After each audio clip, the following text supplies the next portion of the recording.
Hello everyone. तो आज कुछ बच्ची है, एक बच्ची है, बहुत खूबसूरत सी बच्ची है जिसका नाम है विभूति, और उसका मैं लेके आ गया हूं एक डाउट, नहीं दो डाउट है इनफैक्ट। पहला डाउट है an object gently drop from a height of 125 metres, यानी 125 मीटर की कुछ ऊंचाई है, उस ऊंचाई से एक ऑब्जेक्ट को धीरे से ड्रॉप किया था। धीरे से ड्रॉप करने का मतलब यह है कि कोई इनिशियल वेलोसिटी उसको नहीं दी, यानी फेंका नहीं है, उसको सिर्फ ड्रॉप किया, यानी उसकी इनिशियल वेलोसिटी कितनी हो जाएगी?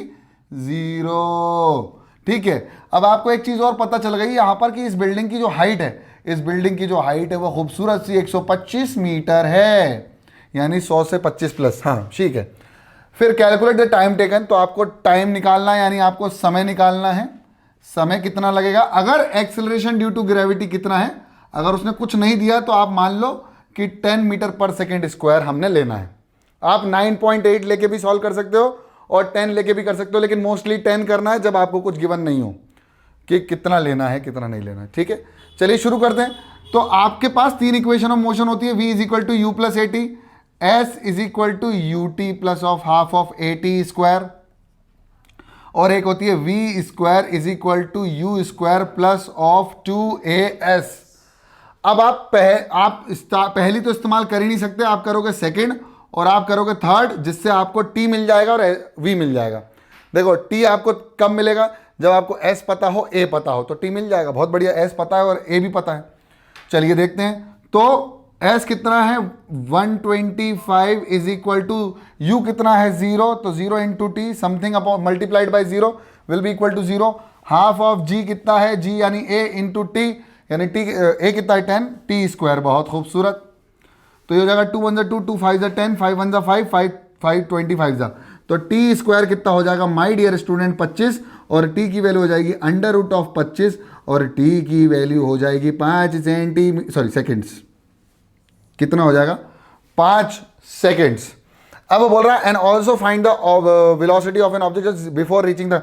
अब ये बॉल या ये कोई भी ऑब्जेक्ट जस्ट रीच कर रहा है, तो इस समय इसकी वेलोसिटी क्या है? बस आपको पता चल गया टी, तो आप निकाल लो v is equal to u plus a t से। v is equal to 0 plus 10 into t, t कितना है? v is equal to 50 metre per second, और 5t की वैल्यू कितनी थी? 5 थी, तो ये आ जाएगा 50 मीटर पर सेकेंड।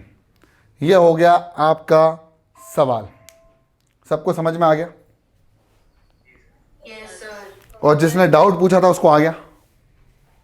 हाँ सर, हाँ।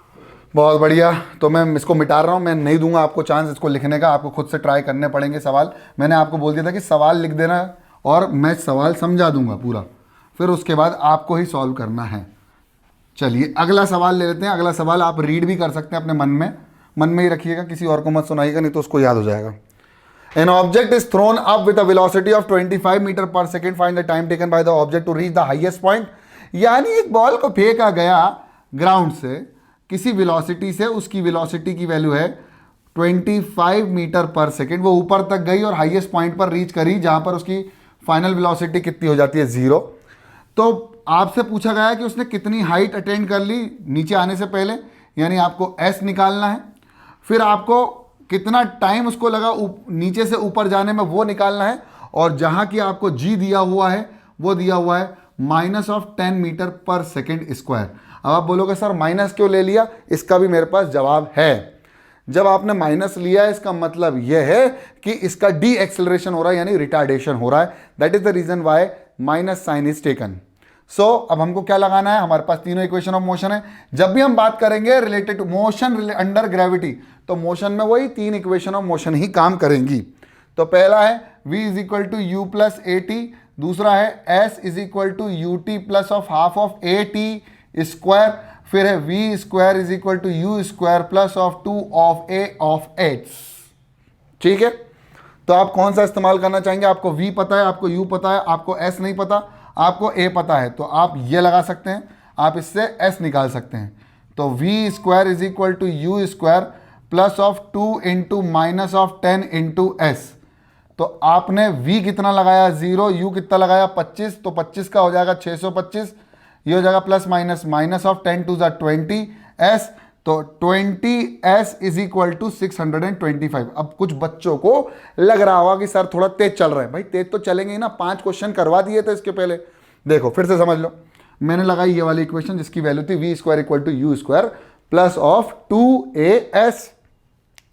अब मैंने v की वैल्यू पुट करी 0 का स्क्वायर 0, u की वैल्यू पुट करी u का स्क्वायर यानी 5 25 का स्क्वायर 625।